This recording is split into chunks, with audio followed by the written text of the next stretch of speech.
Ladies and gentlemen, boys and girls, non-binaries of all ages, welcome to How to Make a Literal Cat in Your Favorite RPG, Star Wars Month Edition. I hope you're not here to learn how to make characters the right way, because this is a cat creation podcast where we are Star Wars boys for this month. We're out in the big old galaxy far, far away. I'm on Tatooine right now. It's hot.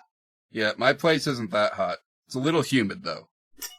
The worst. He's on Dagobah. Yep, cold and humid out here. Actually, it's not cold, but... Well, we are Star Wars boys. What is a Star Wars?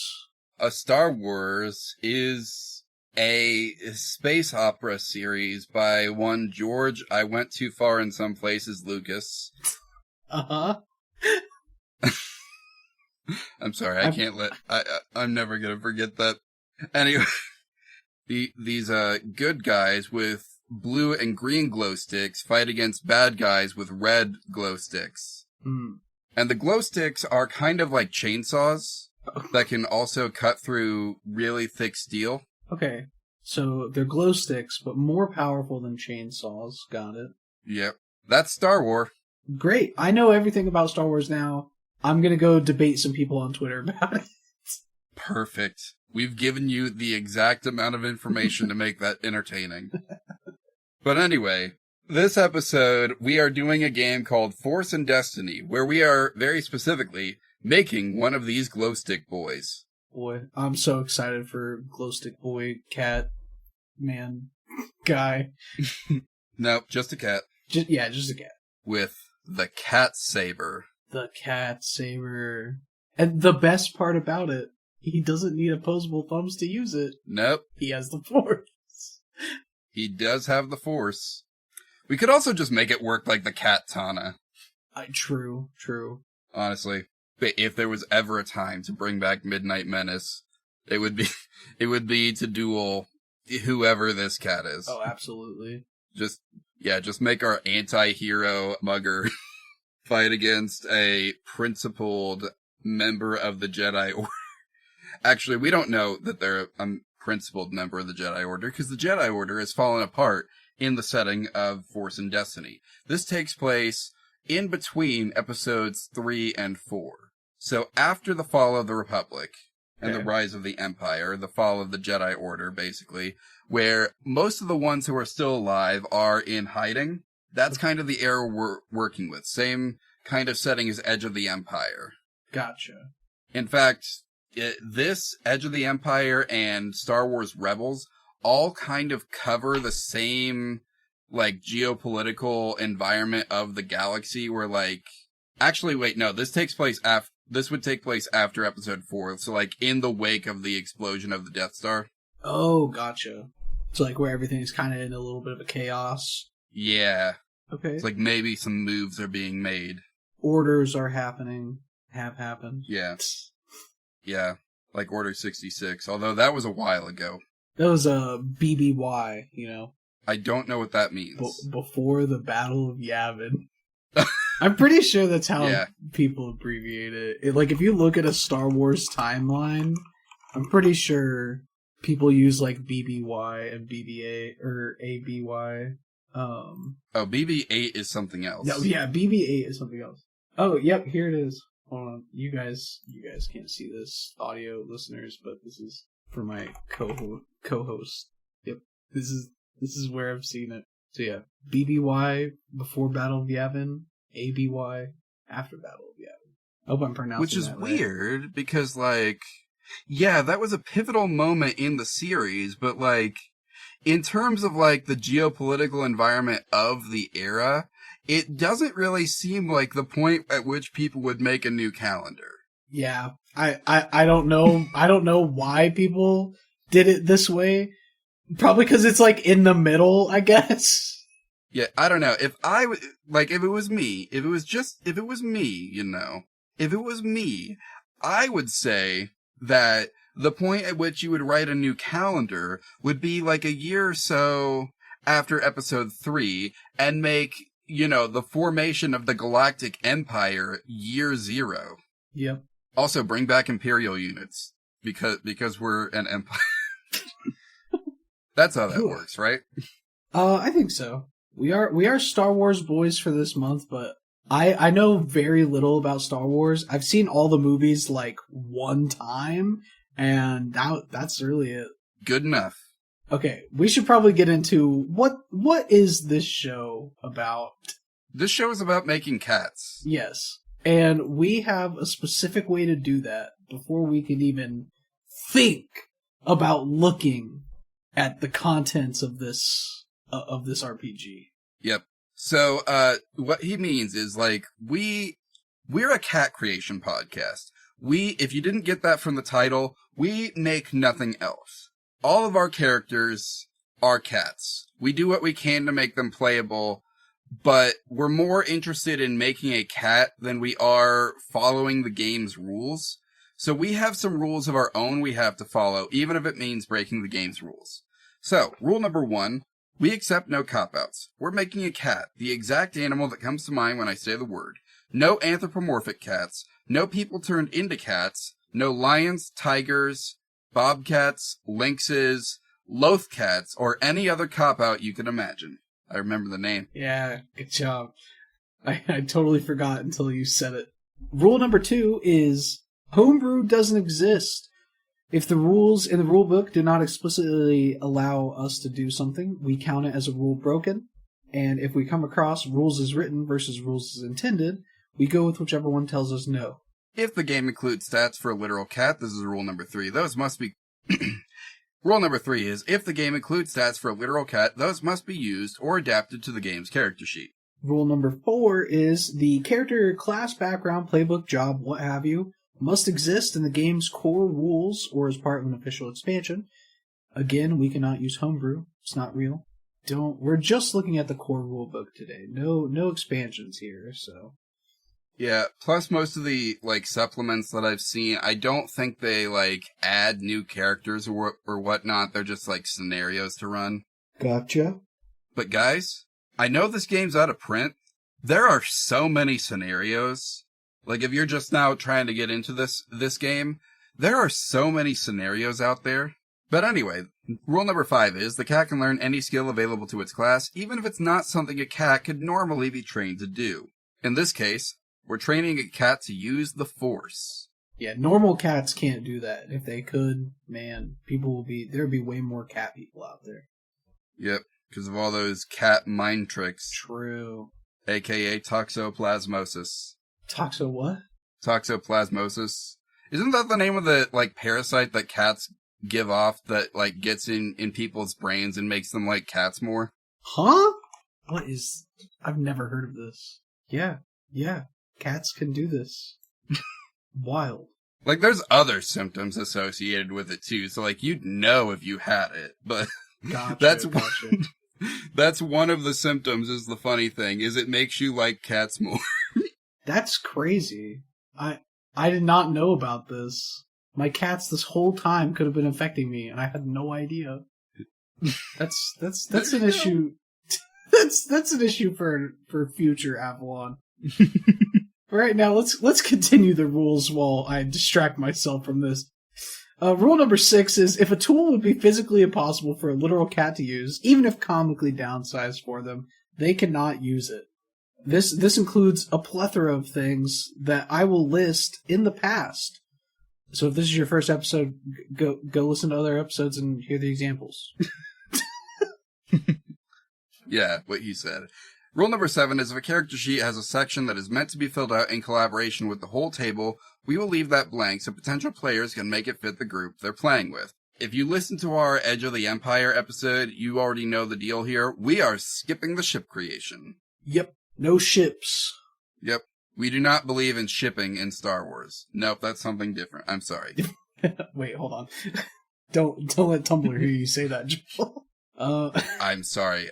Avalon, you should probably avert your ears before I tell you the first place that I do my advertising these days. Uh-oh. Is it Tumblr? Have you stopped listening yet? Yeah, I put my headphones down. Yeah, it's Tumblr.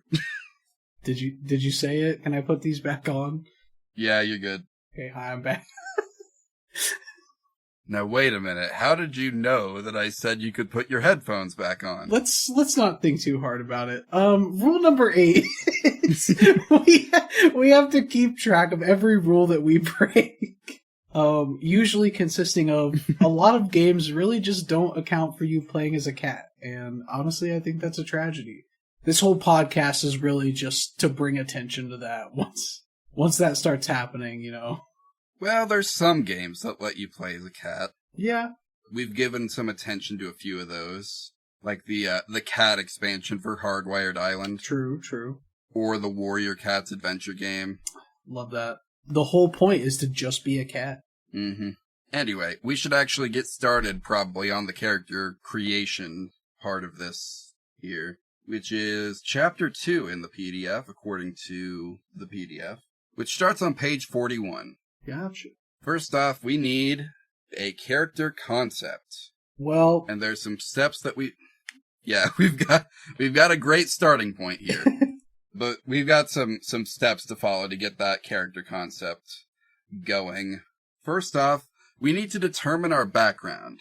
Each character starts as an idea. Does a player want to play a noble and aspiring knight working to save the poor and oppressed, a backwater shaman with mystical powers, or a deadly and feared warrior? Before starting the game, the player should take a few minutes to think about the character he wants to build and what he wants that character's background to be. Where did the character come from? Where did they go? What inspired him to leave his former life and pursue a life of adventure?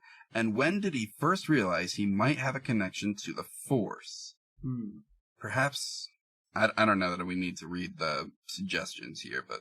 Maybe not. Yeah. Yeah, what did our cat do to realize that, you know, I am a Jedi Knight? I am connected to the Force. Do we want to say this cat's old as shit and survived Order 66? Yeah. Yeah, sure. As we know with the Force, it allows you to live way beyond how long you're supposed to. And also, it allows you to somehow return. That's for all my episode 9 fans out there. Yeah. Somehow the Emperor is back. Somehow Palpatine returned. Hold on. Don't worry about it. I want to sidetrack for just a hot second here to tell everybody, because I feel like if you enjoy Star Wars, this is crucial knowledge that you should have. They reference that Palpatine returns in episode 9. The only evidence that we have of Palpatine announcing his return is or was in the Fortnite Star Wars crossover event where Palpatine's army invaded the Fortnite island. He announces his return and his evil plans. That is the only...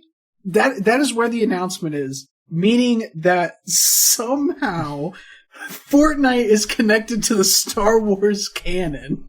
Because you can play as Darth Vader. You can. That's the only place that's the only piece of media that his announcement is in. So Rey was on her effing Xbox One chilling in a party when they found out that Palpatine returned. Anyways, let's continue our cat. It's such an obscure piece of knowledge that I have for Star Wars. So this cat is old, lived past Order 66. Do you think the cat realized they had a connection to the Force when Order 66 happened? Because there's a lot of, like, when the Order gets executed, a lot of Jedis are like, oh my god, something's happening, like, throughout the galaxy, like, I can feel it. Do you think this cat just, like, felt everyone's agony and was like, oh my god, I have to do something? And then I think it was a temple cat. Do what? I think it was just a temple cat. Like, it lived in the Jedi temple. Or just a kitten at the time. Maybe no one even knew that it was learning to connect to the Force by hanging around all of these Force-sensitive people. Ooh, that's a good idea. And Anakin may have been a monster, but who's going to kill a kitten? Exactly. Not even a monster would kill a cat. He wasn't that evil. Yeah. They had to give him some ability to be redeemed, so he didn't kill the temple kittens. There you go. The only redeeming quality of Anakin Skywalker. Okay, so we have a temple cat that has connected to the Force by seeing all these young Padawans, connect to the Force through themselves and, the ways of these Jedi Masters. Okay? Right. So I think that's a good concept. Concepts are pretty loosey-goosey. Yep. That's good enough. Step 2 is determine morality. You wanna take this one? Yeah, sure. When creating a character in Force and Destiny, determining the character's morality is a key decision made early in character creation. Force sensitives must carefully consider the implications of the choices they make, particularly as they reflect the use of their Force abilities.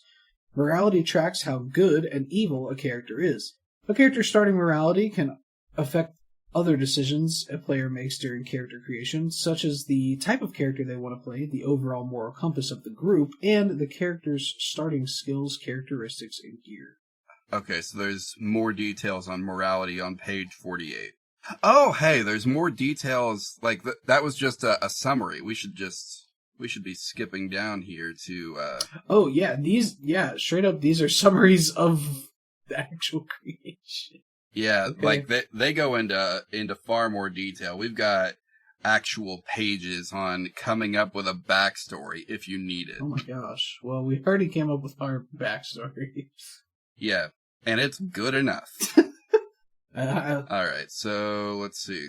Players may select their character's morality from those presented in Table 2-1, Morality, on page 50. Each entry presents an emotional strength and an emotional weakness for the character. So we could fill this out, but there is also like a group morality option here. So like we could fill this out, but like if you want to make this fit the group you're playing with, and they all want to share morality, then just mark that spot out. It's a fillable PDF. You can erase it. Yep. Anyway, we got these cool D100 tables. I love D100s. Very underutilized. For sure. So, do we have to roll on this table? Or is this like a... I mean, is there any reason not to? Not really. Let me pull out ye old dice. Man, just... Episode 9... Literally, the only explanation we get for somehow Palpatine returned is someone saying, somehow Palpatine returned. That's what I'm saying! The only way he would know if he was playing Fortnite! Yep. Poe Dameron, confirmed Fortnite player. He's the best pilot in the galaxy, and he's also the best at cranking 90s. Alright, I've rolled the D100, and oh my god, I got a 99. Which means that we roll twice on this chart. Yep. So we have multiple strengths and weaknesses. Okay. Next roll is a 49. It's a curiosity. They say that killed the cat, you know. That's true. But for us, it's an emotional strength. This character is driven to learn new things, to seek out and discover new information, and to expand his knowledge and understanding of those things that interest him. Or her. We haven't decided their gender yet. Yeah. Very presumptuous of you, book. Anyway, the flip side of that, our emotional weakness, is obsession. Sometimes interest in something can turn to obsession if not tempered with reason. The character can slip into an obsessive state about his need to discover information, accomplish a goal, or even defeat a rival, and he may ignore all else until success is his. Or hers. Again, very presumptuous of you, book. I think the only pronoun in this book is he. I've noticed that. What's up with that, Fantasy Flight? Yeah, come on. We have other pronouns out there. That's actually very fitting for our backstory, considering that I don't think this cat was formally trained as a Jedi, just kind of audited some lessons. Yeah. Curious enough to lay in on a class and be like, what's all this about? I bet I could do that. That looks easy. What's our second morality roll? So I just rolled and I got a 13, which is love for our emotional strength. The character has an open heart. While he may hold a special place in his heart for his companions or a significant other, he tends to genuinely like most individuals he meets. His love for others can make him charming and affable and exceedingly tolerant. This is one of those cats that will let you hang it upside down. Yeah, they're just chilling. The flip side of that is jealousy. Love, if not given selflessly, can quickly turn to jealousy. The character's personality traits towards envy if their love is not reciprocated, or sometimes they envy others' accomplishments or possessions. All right, well, there we go. Those are our 2 strengths and 2 weaknesses. We're curious and loving, but also jealous and obsessive. That is the jealous obsessiveness is a bad combo. Yeah. But, you'll get into that when you actually play this character. Yeah. Let's be real. We all know a cat like that. True. We've all met this cat. Every time I'm talking with my friends on Discord, my cats are just like, "How dare you not pay attention to us?" Yeah, well, now imagine they have the Force. I would have to skip town. Morality in play. There's a little bit about this here. Triggering morality is an optional role the GM can use if he wants to have a player character's moral choices take center stage during the game session. How that's covered is covered on page 323 of chapter IX, the Game Master. That's 9 for those of you who don't read Roman numerals. We can worry about that later, like when we're playing this cat in a game. Yeah. We should move on to the next step. Wow, there's a lot about morality in here. Yeah, it's kind of a big deal to the Jedi Order. God, give me a philosophy lesson while you're at it. I mean, you want a philosophy lesson, go sit in on a Jedi class. They got up to some interesting philosophical debates. Is it okay to kill a Sith? Let's discuss. Now, we had somebody chop Darth Maul in half. Yeah, it was self-defense. It's self-defense, though. That's fine. Trust. Alright, so I don't see cat as an option here under the species. Yeah, that's probably going to be a rule broken. Yeah. Here's the problem, though, is I think we have to determine our abilities. Each species has their own ability. Yeah, I'm seeing that here. So, I guess let's just see if there's... Because most of these start with, very similar abilities. The spread is not that different between them. So we just have to choose one that looks good. Man, the scan of this PDF is not that high quality. Yeah, no, it's a little tough. We probably want something that has lower brawn and intellect, if we are assuming a small creature operating mostly on instinct. Yes. Is the human just 2 in all stats? Yes. In typical RPG fashion, humans are just standard. Yeah. Also very presumptuous of you, Fantasy Flight. For humans to be the standard. I mean, let's be real. Let's be real. That one's more on the storytelling prowess of George Lucas. Because, when has a non-human ever been the central focus? Okay, never mind. I know what you're thinking. I'm thinking it too now. But Joel, what about Ahsoka, right? She's not a human. Yep, I started thinking it too, right as soon as I said the first thing. Let's see, Keldor might be an option. 1 brawn, 2 intellect. Yeah, I was gonna say Keldor or Togruta might be our best options. Togruta has a 3 in cunning, which I think would be nice. I like that better than a 3 in willpower. Yeah. So, let's species... Oh, that's what Ahsoka is. Wait, really? Yeah, look at the illustration at the bottom of the next page. They're labeled. Oh, yeah, that is what Ahsoka is. What do you know? What's up with all these aliens having tentacles on their head? Or as their hair? It's the Star Wars equivalent of crab, I'm assuming. Oh, I see. Yeah, in that galaxy, you just evolved to have your hair be tentacles and fleshy. Yep. Give any species long enough, that's what happens. Anyway, yeah, I think we should start with that as our base. Okay. So 1, 2, 2, 3, 2, 2. Oh my gosh. Wait. What? This form fillable sheet is actually insane. Oh my god. It autofills all your bonuses. Holy shit. That is super helpful. That is incredibly helpful. Wait, who made this? One moment. I gotta go shout this person out. One moment. Force and Destiny character sheet fillable.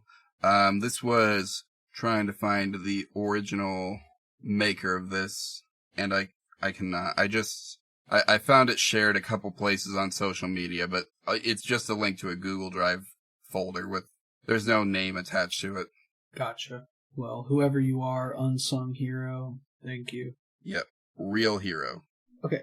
We need to calculate wound threshold, which is 10 plus what, willpower? No, 10 plus brawn. 11 for us. I'm sorry, I wasn't paying attention. I got distracted by this super cool character sheet and trying to find who made it.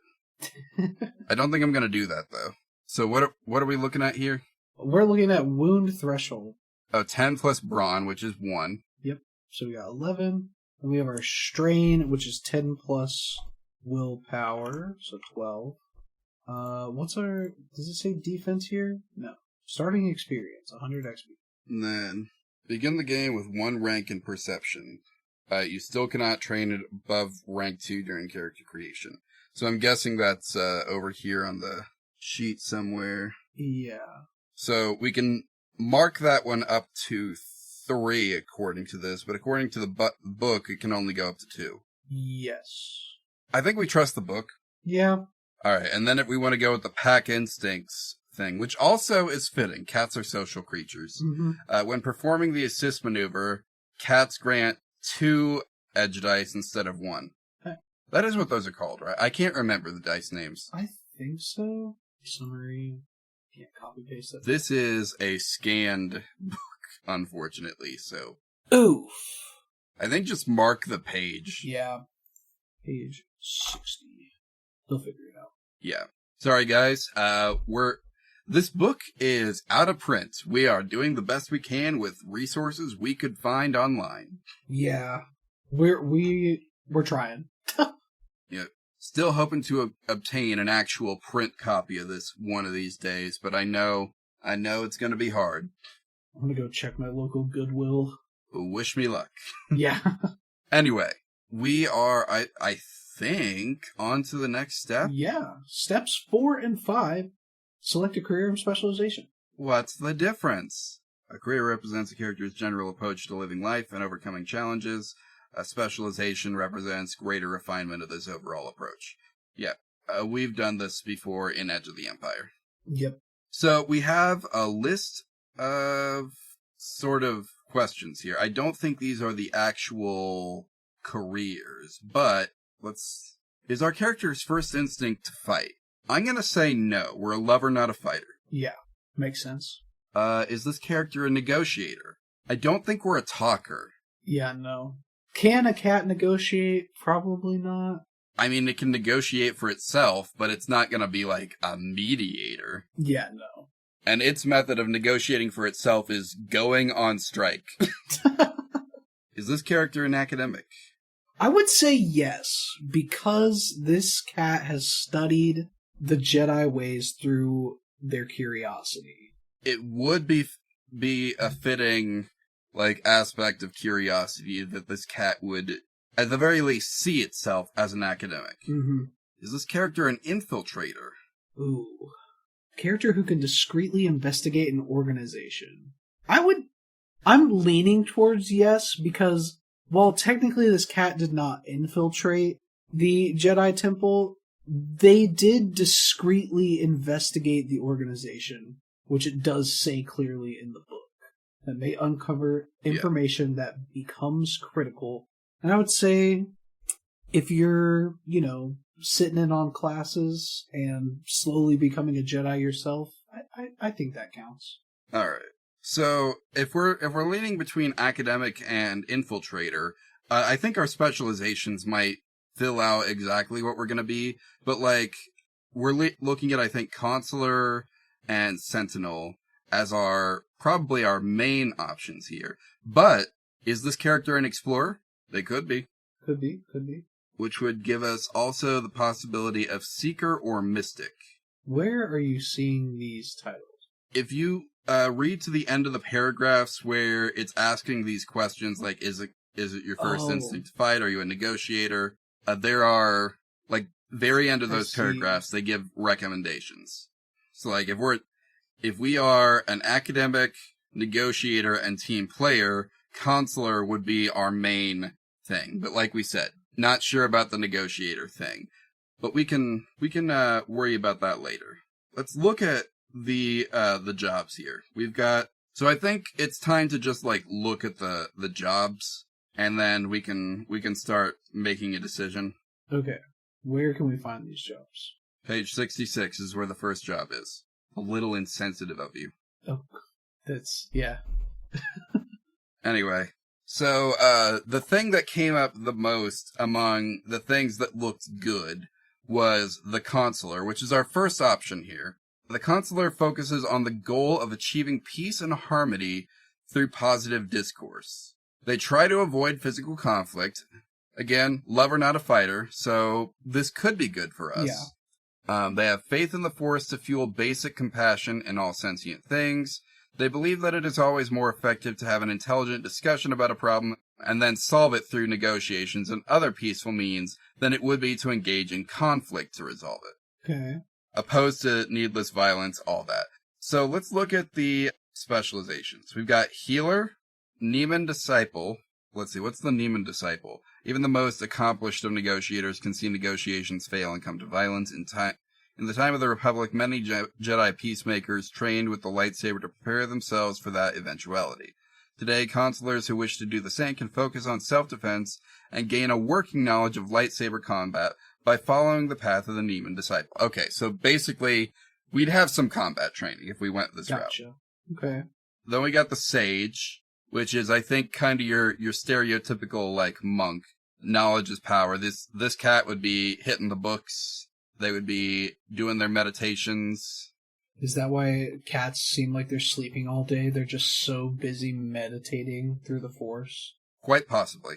Can't rule out the possibility. So that's the Consular. I kind of like the idea of all of those specializations, but let's see. What was the other possible? Sentinel was for, like, if we want to do an infiltrator build. Right. Let's see. Guardian. Nah, I don't think we're a Guardian. Mystic, Seeker, Sentinel on page 93 of the PDF. Found it. Every city has its secrets, and every shining beacon of civilization has its seedy underworld. Within these shadowy depths, miscreants and malcontents prey on the helpless, committing heinous crimes and leaving misery and chaos in their wake. Most law enforcement agencies try to combat criminals without violating the very laws the agencies exist to uphold. Thus, their agents must abide by strict regulations that restrain their behavior. There's a bunch more like police propaganda there. Yeah, I was about to say, just from those first... Are we playing a vigilante if we do a Sentinel? I think so, yeah. The Sentinel, however, plays by their own rules.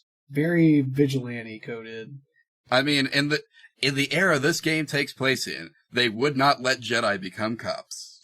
That's true. So. But is this cat a cop?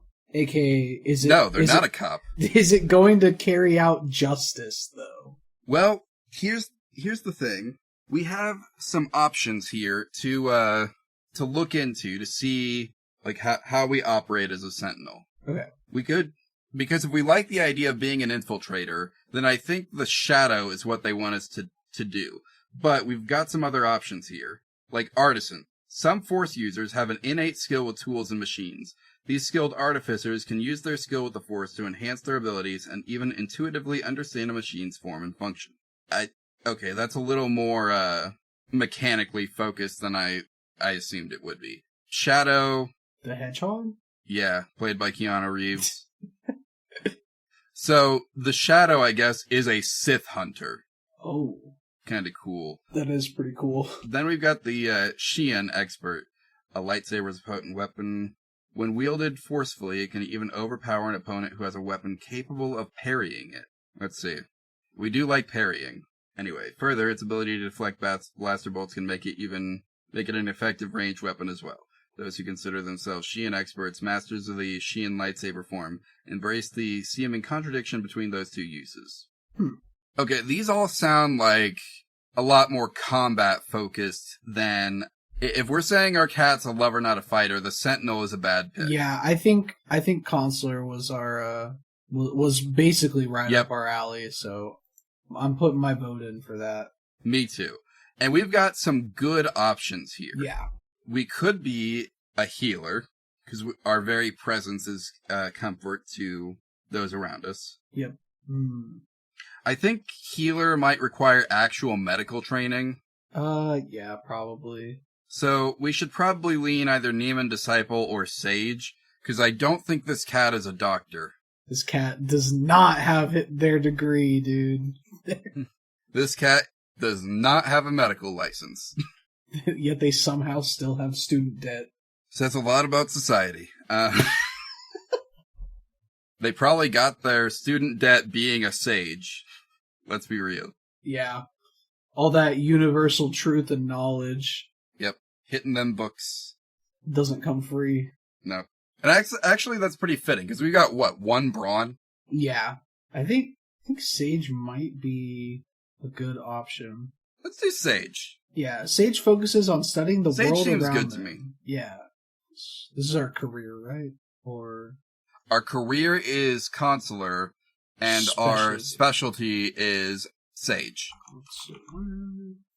Specialty Sage. Yeah.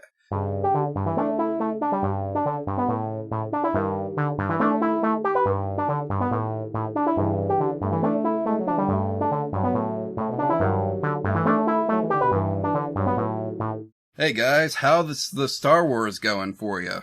Are you winning, Rebels? Yeah. Are you re-legalized yet, Jedi? Who knows? Well, they'll have to find that out at the end of the episode. You won't find that out. Yeah, no. You have to go watch actual Star Wars to learn that stuff, I think. Probably. It's in one of their 50,000 projects. Yeah. I mean, the only ones that actually matter are the movies, right? Yeah. Tell that to any person who loves Star Wars. They'll tell you the exact same thing. Yep. But we're not here to talk about Star Wars. We're here to talk about the show. What show, you may ask? And I gotta say that's kind of a dumb question. Yeah, it's this one. Unlike Star Wars, you cannot find us in 500 million different places. You can find us at one place, and that is our start page. You can go to literalcatpod.start.page, and over there you can find so much stuff. You can find our email, which is literalcatpod@gmail.com. You can find our social links, our Twitter, our Tumblr, our Blue Sky, our various other places, our YouTube. Yep. Those are the ones, really. Yeah, really. Yeah, that's basically it. But you can do a plethora of things online. You can email us pictures of your cats. You can send us suggestions. You can ask to be on the show. You can recommend stuff. All sorts of fun things. Yeah. We would really like it if our Q&A box over on Tumblr was filled at some point. That'd be fun. I love answering people's random questions. Oh shit, I just remembered something I meant to ask you before we started. Uh-oh. What is it? Like how you felt about trying to organize a Q&A for our 2nd anniversary. Oh, yeah. That'd be dope. Alright, you heard it here first, folks. Before July, our 2nd anniversary is, what is it? I think technically July 8th, but the next episode there would be July 10th. So, yeah. You should send us questions. Well, starting now, we'll be taking questions for a special Q&A episode to go out the anniversary week of how to make a literal cat in your favorite RPG. Now, what type of questions should they ask? Just like general questions? I mean, they should probably be related to the show. Hopefully related to the show. Nothing too personal, you know?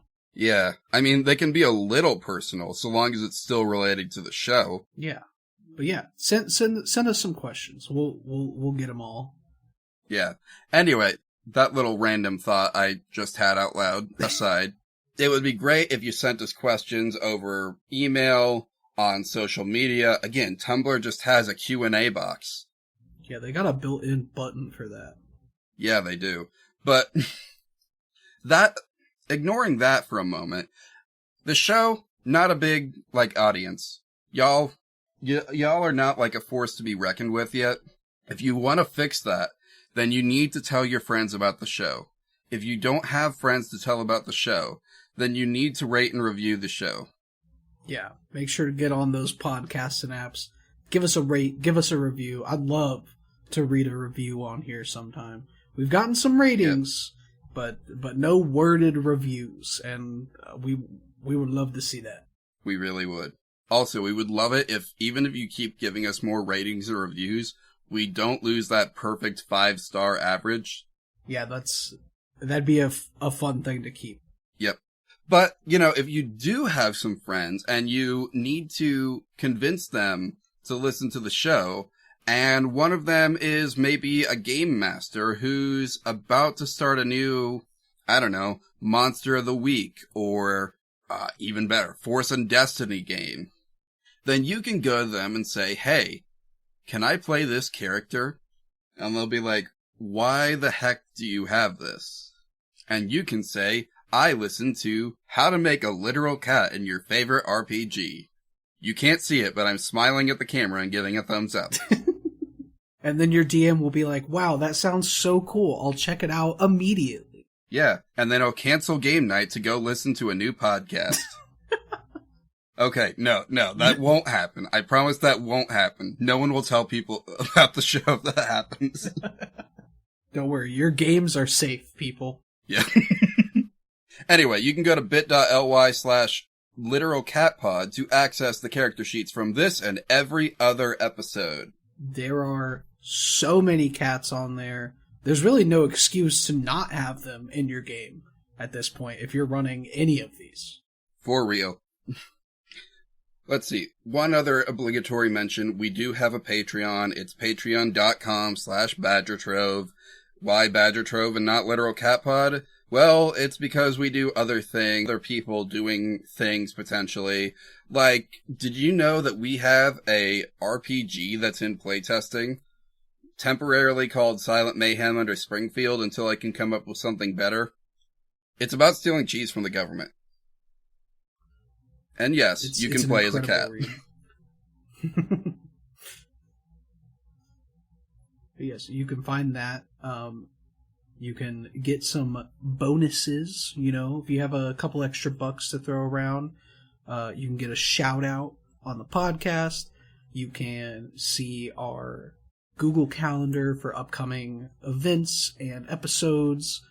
Lots of different stuff. We have booked out the calendar really far in advance for most of the year, so you can see things long before they become public knowledge. Oh, yeah.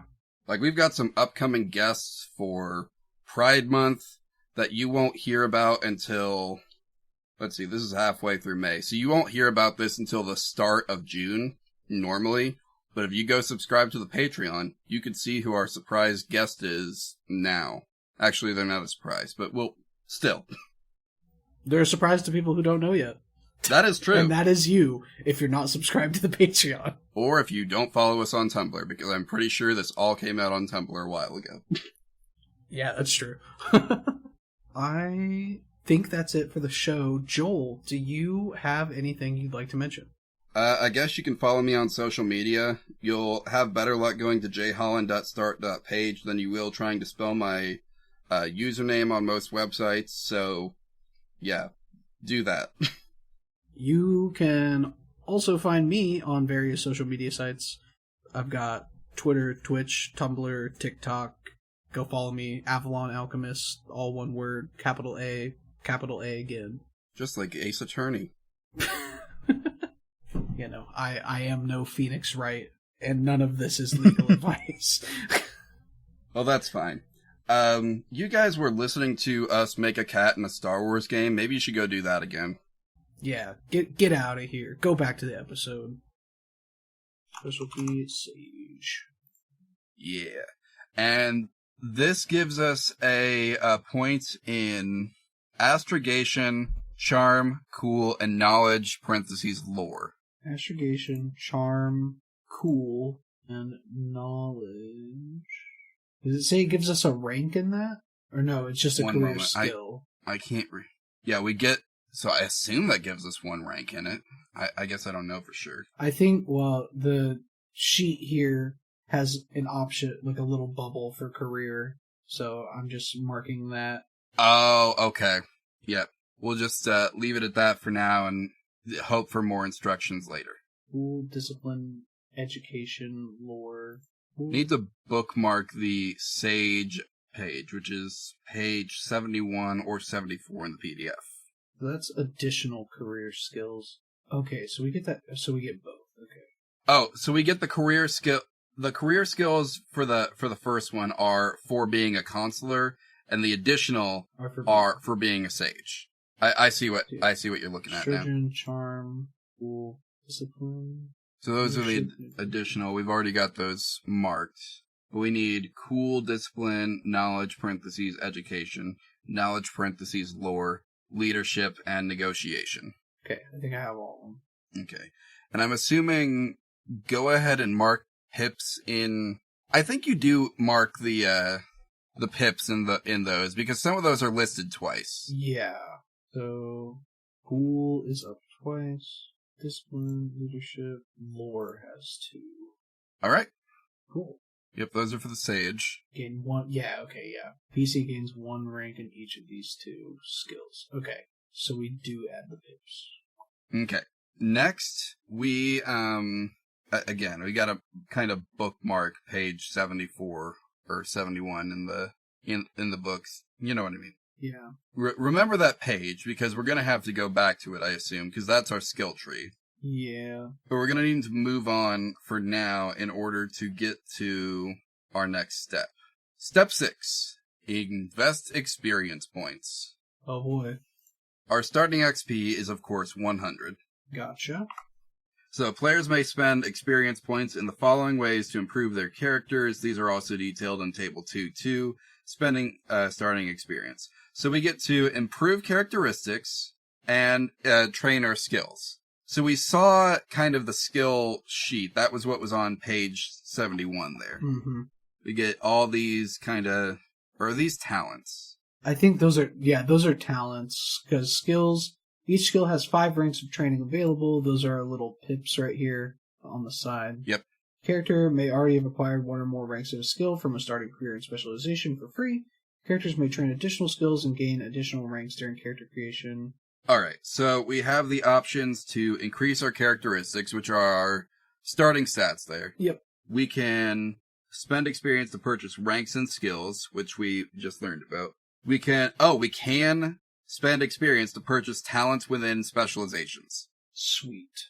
And we can buy force powers. We can also buy new specializations, but I think we'll pass on that for now. Gotcha. Let's start with our characteristics.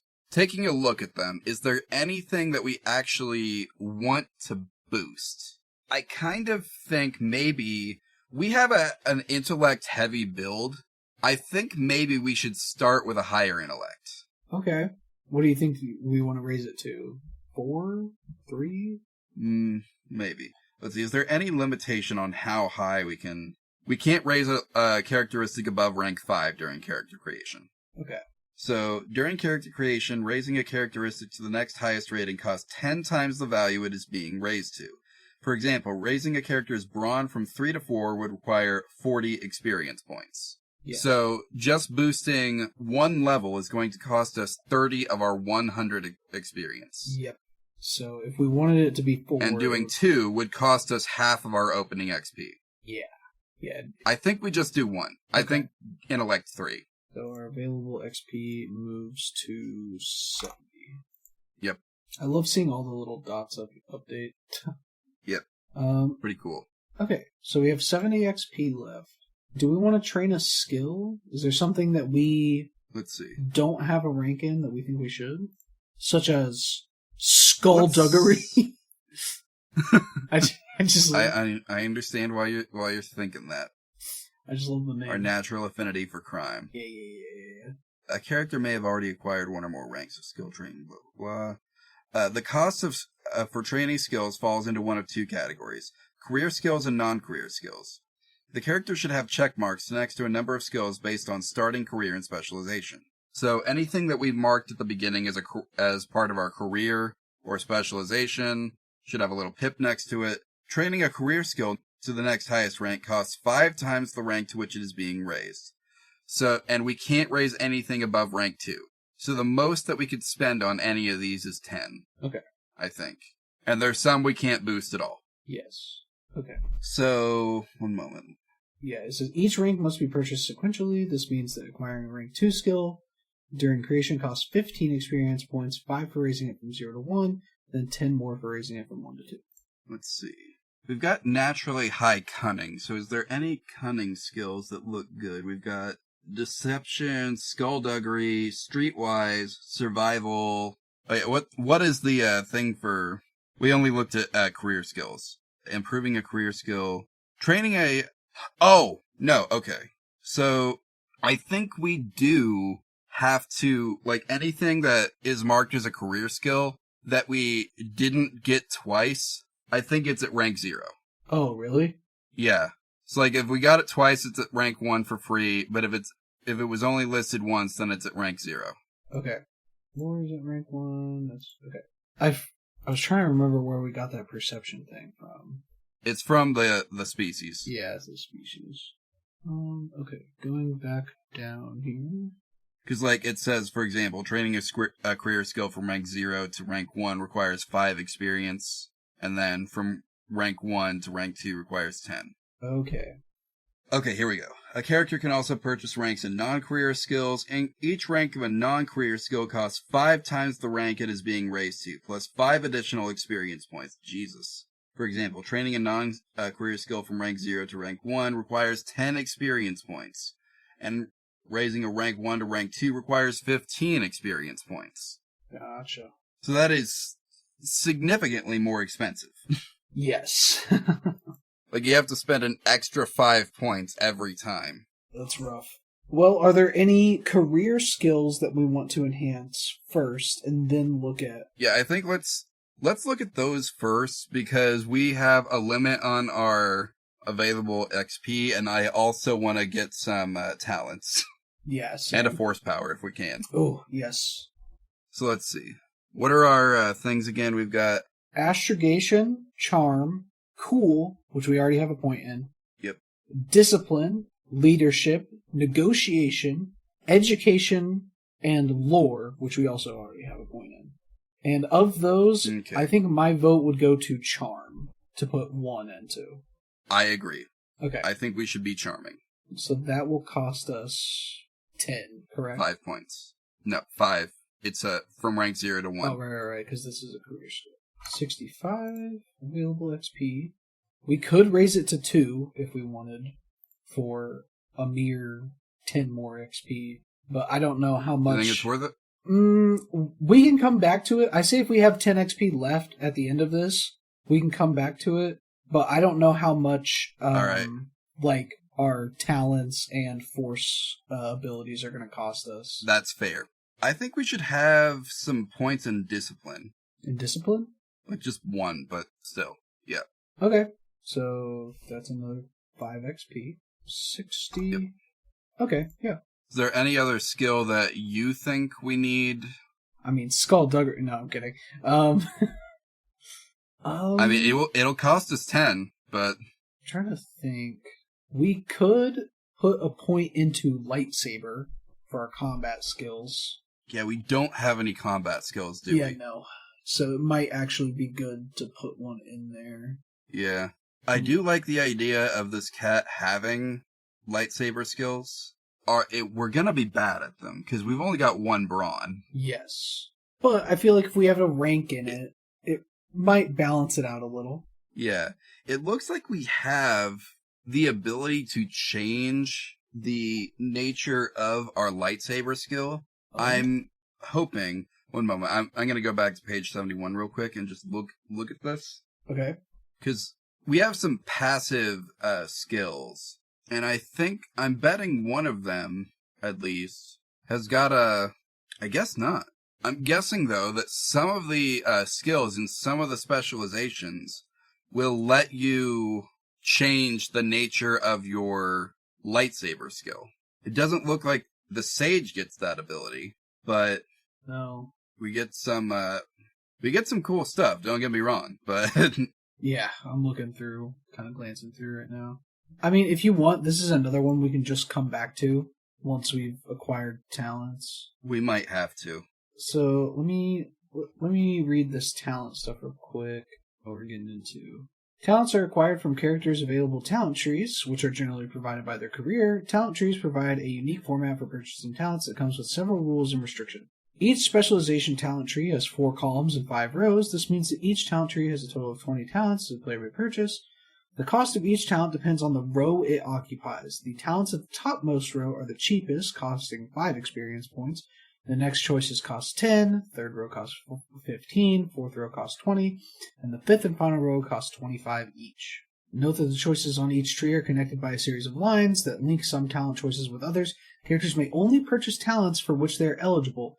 Characters are eligible to select any of the talents at the topmost row, plus any talents that are connected via one of the aforementioned links to a talent that a character has already acquired.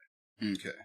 So, if we go back up to page 71 here, then Kill with Kindness and Researcher, we'd have to buy one of those to access the second tier of the sheet here. Yes. Of our talent tree.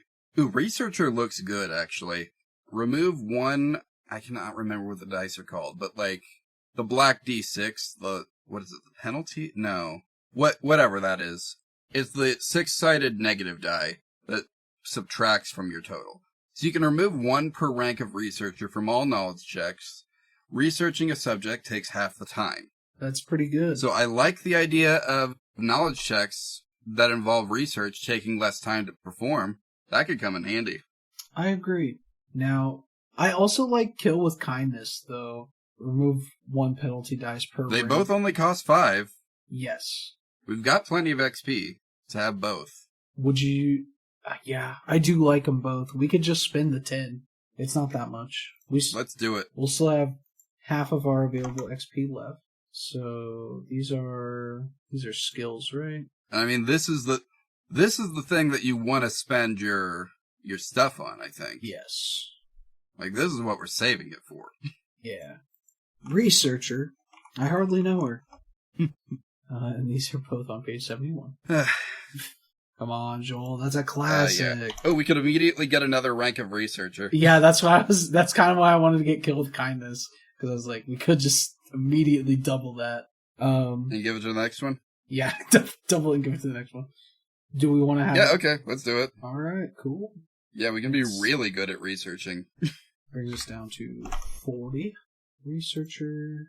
I guess I'll just put a 2 next to it so that we know it's level 2. Sounds good. Do we want any more of these? So we could get... I don't think we should take Smooth Talker. Probably not. We're not a cat of many words. No. Let's see. Ooh, Confidence. May decrease difficulty of discipline checks to avoid fear by 1 per rank of Confidence. It's actually pretty good. I do like Confidence. Yeah. We did take a rank in Discipline. This would reinforce that. Ooh, true. How much is it? 10 XP? Yeah, let's do it. Yeah. We'll have 30 left, and I think that might be all that I can see us using on here. Well, do you want to buy another specialization? Because we've got 30 experience points left, which is exactly how much you would need to buy a non-career specialization. So if you wanted to just take the base career skills, they'd all be rank 0. But if you wanted to just take the base career skills of another specialization, we looked at Sentinel, we didn't really explore it, but we looked at it. Oh, that's a good point. If there was anything there that seemed kind of cool, or, let's just look at some of the other ones. We didn't explore the Guardian. We've got Peacekeeper. What's Peacekeeper for Guardian? Across the galaxy, there are always tyrants and those unlucky enough to suffer under their rule. Some guardians take direct action through military force in an attempt to overthrow despots. That's kind of cool. Protector. Guardians are often driven by their compassion for the plight of those who cannot protect themselves. Protectors ensure these innocents never come to harm. And then finally we got the Cerezu Defender. Guardians frequently and deliberately put themselves in harm's way. I don't think our cat would do that one Probably necessarily. Nah. You know the other thing we could do, if we wanted to get some more combat skills, the Consular does have the Neiman Disciple, which would cost only 20 points, and then we could also get we could take the parry ability. This cat can parry. Oh shit! Parry this, you filthy casual! Oh man. Ooh. That's incredibly tempting. Let's do it. Yeah, let's do it. We're allowed. So we're also taking Neiman Disciple. Okay. Which is page 70. Okay. So we get the career skills from this too. So we get Discipline, Leadership, Lightsaber, and Negotiation. Discipline. Wait, we actually get Lightsaber as a career skill now? Yes. Cool. Oh, wow. Hold up. So we immediately get 2 pips in Discipline because we have now tripled into this. Okay, cool. Leadership, Negotiation, we get a pip in too. Okay. And then we're taking Parry and Reflect for sure. Absolutely. And those both cost 5, which would bring us down to 0, right? Yep, that would be the last of our XP. Oh boy. But it's so worth it to be able to parry. Yeah. Parry, Reflect. Those are both on page 70. I am calculating the pips correctly, right? Like if we have double of it on a career skill, we get a rank in it, right? Yeah. Okay. I think you got it right. Cool. So the career skill gave it to us. Both the specializations give it to us. Yeah, you just get 2 free pips. That's incredible, honestly. For real. I think we don't have any more XP to spend, so now we move on to step 7. Derived attributes. Boy. We may have already calculated some of these. Yeah. Because we were given instructions on how to do it with the species. Yeah, because we have wound threshold. Character starting wound threshold is determined by adding the wound threshold for his species to his brawn. After determining its initial value, further increases to a character's brawn rating do not increase the wound threshold. Ooh, gotcha. Strain threshold, I think same thing. Yeah, determined by the starting strain. After determining its initial value, further increases do not increase the strain threshold. Okay. Defense. Defense determines how difficult a character is to hit in combat situations, either as a product of the PC's own training or the protective equipment he employs. Defense is divided into ranged defense and melee defense. A character's default value in each defense rating is 0. Defense is most commonly gained by wearing armor or by adopting a defensive position in combat. Okay, so don't have that automatically at 0. The soak value determines how much incoming damage a character can shrug off before being seriously wounded. A character's soak value is subtracted from any incoming damage, and your remaining damage after subtracting soak becomes wounds and is applied toward the character's wound threshold. Character's default soak value is equal to his brawn rating. After determining the initial value, subsequent increases to a character's brawn rating do increase their soak value. In addition to soak values often gained by wearing armor, some talents such as enduring may also increase this. So our brawn is 1, which means our soak value is 1. Cool. And yeah, that's all for step 7. All right, now we're moving on to our motivations. Yes. And that's a D10 table. Okay. Let me pull out my D10 here. Let's see. I got a 10! Incredible! We're rolling on 2 of these again. Nice. Okay, so we got Faith for our first roll, and our second roll is Faith again. So we're double faithful. It says roll once on each of any 2 categories. So I'm assuming it wants us to do 1 per table or category. So I can roll again, or we could be funky silly guys. Okay, so yeah, we could have 2 faiths, or you could re-roll the second one and get either an ambition or cause. What are you thinking? I kind of want to be silly and do faith twice, but the other Alright, part of me let's is do it. like, okay. The other part of me is like, we should probably play by the book's rules and only roll once.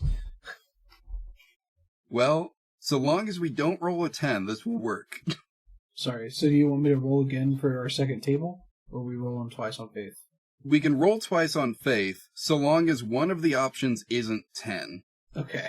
Because 10 is faith and nothing. Ooh. Vision, cause, and... Okay. Let's see what we get. Joel, you're never going to believe what our first roll was. Was it a 10? It was a 10. Okay, if one of our things is nothing, then I think we gotta roll on another table. Okay. I'm just going to do 1 to 5, we roll on ambition, 5 to 10, or 6 to 10, we roll on cause. Sounds good. Okay, and that is a 2, so we're doing ambition. Alright. Actually, is there a spot to put down our faith? We've got motivation slots on what is this, the second page of the character sheet? Did I? Yeah, right at the top. Oh, yeah, motivations. So we've got one type faith, and that's nothing. We don't believe in anything. Yep. And then, what's our ambition? Foul tarnished, fueled by the flame of ambition. We got a 4. Become a Jedi! Very, very in line with our character background, actually. Incredibly. I love that. I feel like every time we roll on tables, we somehow manage to get results that are perfectly aligned with what we're already doing. It's great. Guiding hand of fate, trying to make our characters coherent. One of these days, we're just going to roll on a bunch of tables and get some whack results. It'll be great. It's going to be fantastic. Okay. So that's step 8, right? Yep. Now we choose our gear and appearance. Oh boy. We start with 500 credits to spend on personal gear. That is a lot of credits. Certainly is. Although I imagine they'll go fast. Yeah. It's going to be like, oh, you want 1 plate of armor? 6,000 credits, actually. Yeah. That's chapter 5, gear and equipment. So, trying to find weapons. Because we for sure want to have a lightsaber if possible. Yes. Wish there was a table here. Yeah. Too bad this is a scan because I cannot just control F it and search it. That's what I was trying to say. We could get an ancient sword, which uses the lightsaber skill. Sorry, costs what? 350. Where are you? I'm on page 172. Because there are tables for weapons way down here. Okay, this isn't even in the same chapter. What the heck? They lied to us. Oh, wait, here we go. Ooh!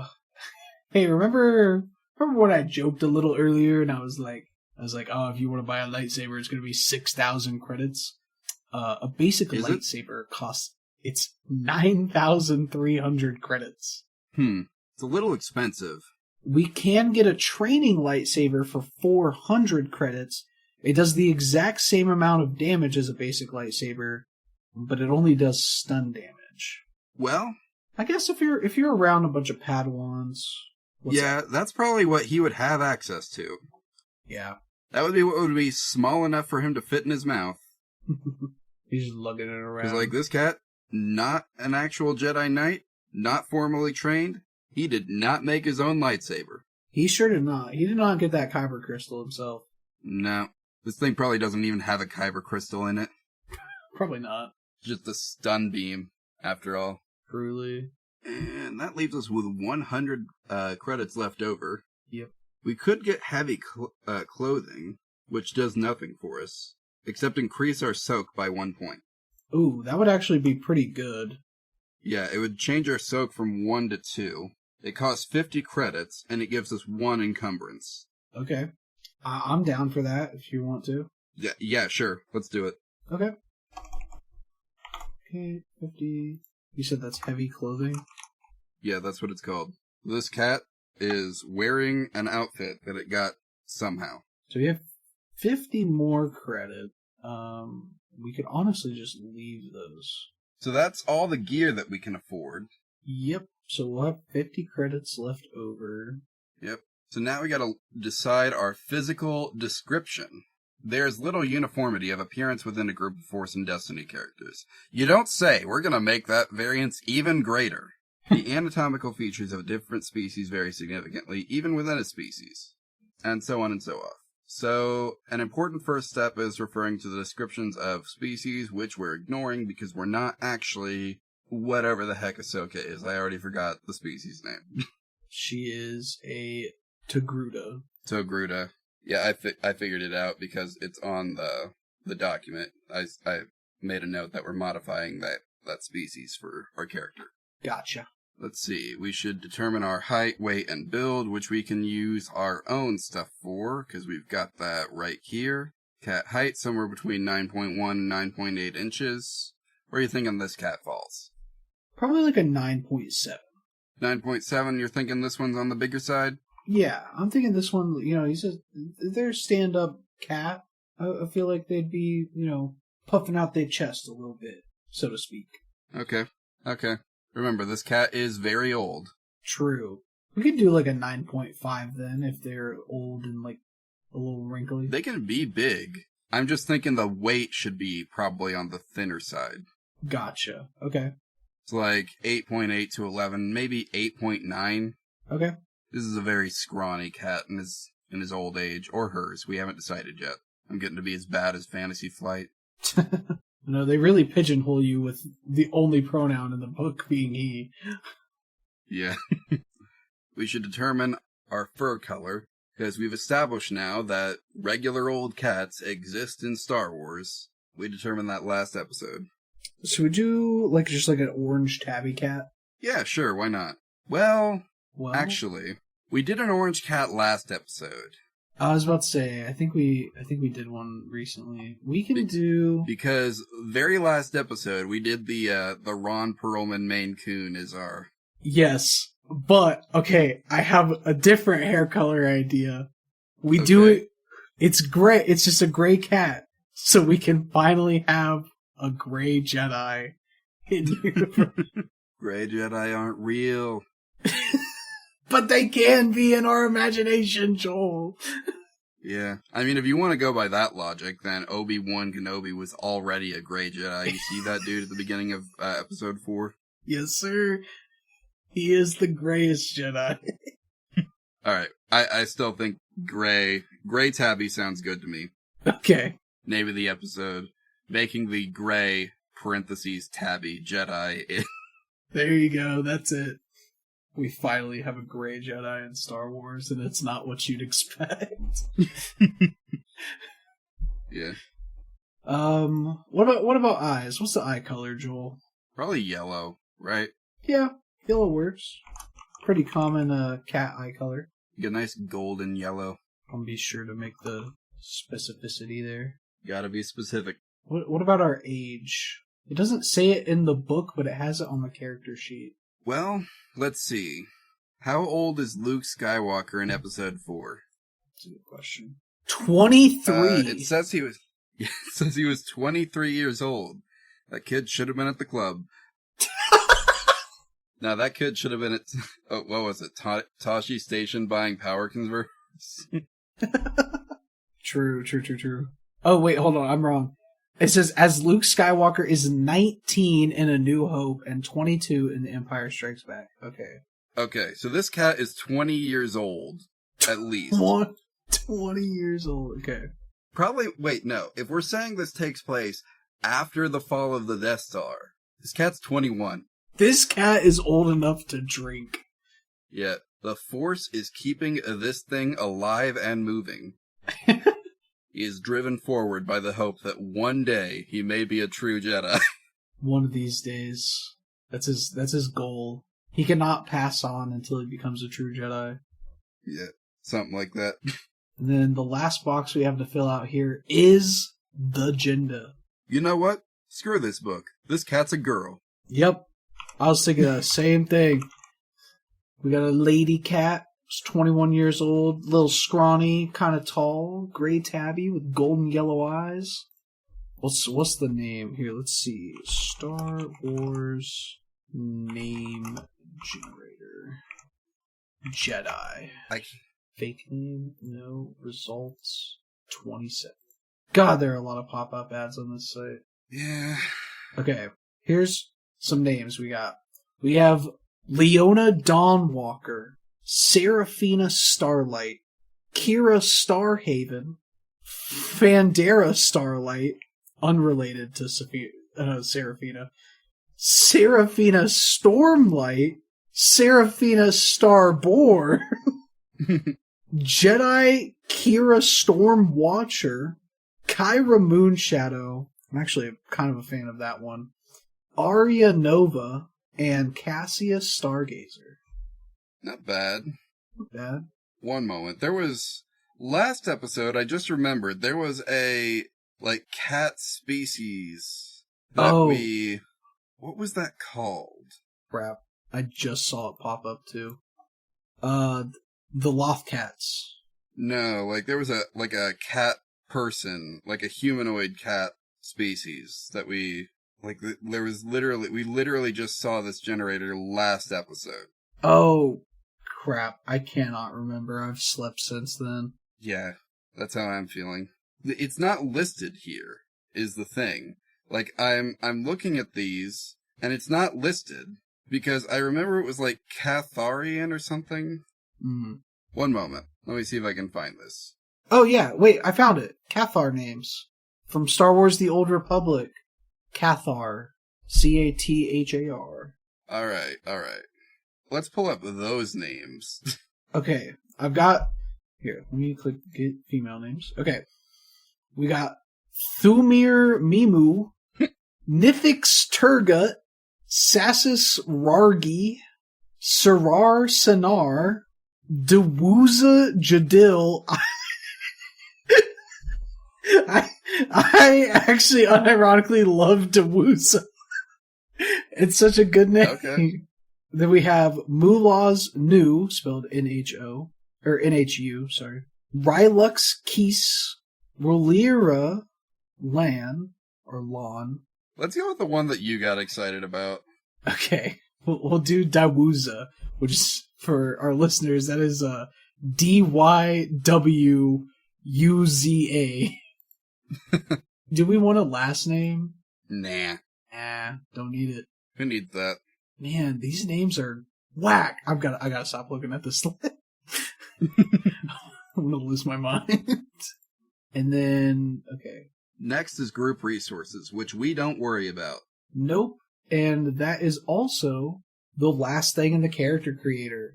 So I think we are done. Yeah, we are done for sure. Now, my editing has been awesome, so y'all didn't know this probably, but my internet went out a couple times during this recording. So I kind of don't want to linger at the end of the episode now, because we are pushing it. Yeah, it's getting pretty late here. So let's just go over this real quick. Yes, we broke a rule. There was no cat species, so we modified the Togruta species to be a cat. Don't try this at home unless you're playing this character, then, you get the idea. Yeah, Avalon, give us that cat pun. Okay, what condiment does a feline put on their hot dog? Ketchup? You got it in one. Yep, that's it. It's ketchup. All right. I couldn't think of anything else it could possibly be, so. Yeah, no. That one was a gimme.